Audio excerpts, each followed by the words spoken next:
umuntu uKristu Jesu akekho omunye oyisigezo noyinhlambuluko nonamandla okusiza umuntu. Elithi iBhayibheli ke munye umlamuleli phakathi komuntu noNkulunkulu, umuntu uKristu Jesu. Ngaphandle kaKristu Jesu akukho ukumbona uNkulunkulu.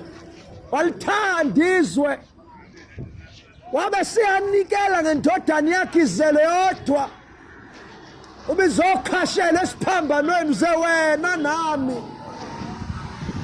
Singabe sakhashelwa kodwa sibe nokuphila okuphakade, ukuphila kukaNkulunkulu.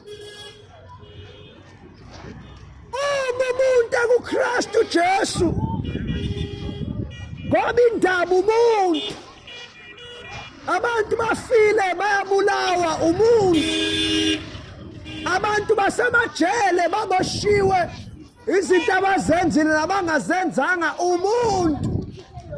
Imvelo ayikaze ishintshe kodwa indaba umuntu.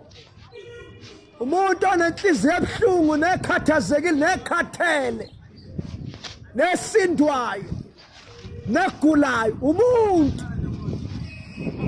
Uma ke umuntu esezikhethele yena ukuba uza kubekeseba kuKristu Jesu, uba eseba isidalo esisha, okudala kube sekuyadlula, kube sekuyavela okusha, kwazise umuntu sezikhethele yena ubuza kubeseba kuKristu Jesu. Uma sengene kuKristu Jesu noJesu naye bese yangena kuye, ngoba le ndaba kaKristu Jesu indaba yongeno. Asazi kwenziwani kule mpilo yakho ungakazi umamkela uJesu. Yonke lento enziwe kuwena yonke leminyaka idinga ukuthi nawe ke ubusuzikhethela ubungenwe. Mawusungeniwe ke esengenile uJesu kuwe, uyaqala zalise izinto zemvelo yakhe, ngoba imvelo kaNkulunkulu ayikwazi ukudlelana nemvelo yesitha nobumnyama. Uma imvelo kaNkulunkulu ingena kumuntu ifike idle konke ukugula nokufa okuphila kumuntu, ebese izala ukuphila, ebese umuntu ebayisidalo esisha.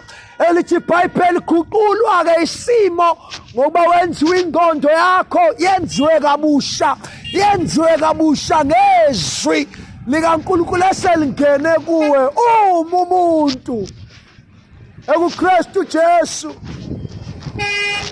bese bayisidalo esisha,